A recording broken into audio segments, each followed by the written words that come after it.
feel very privileged to be probably alone in the ancient city of Otrar, one of the major outposts on the Silk Road.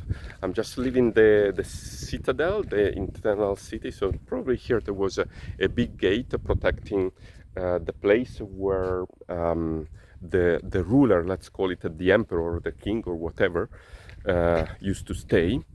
And then we would enter the place called Sharistan. So Sharistan was inside the walled fortress, but would be inhabited by wealthy people, but not by the ruler. So of course the ruler had extra protection. And something really amazing is this mosque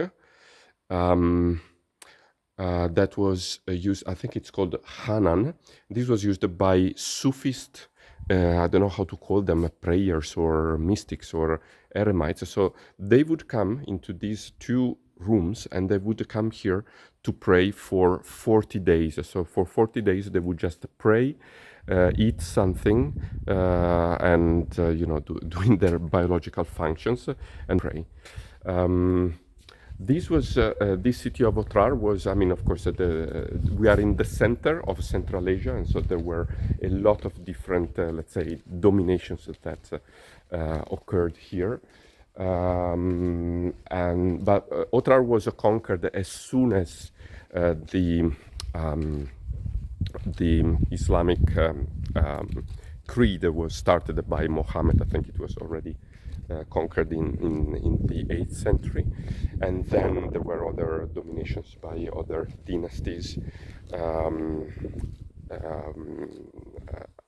and finally also the Mongols came, and this is really an incredible story because the walls of Otrar were incredibly large, so they were like 10 meters high and 4 meters thick, and the Mongols came with an army of 150,000 people, and they put the city under siege and they couldn't conquer it for about 5 months.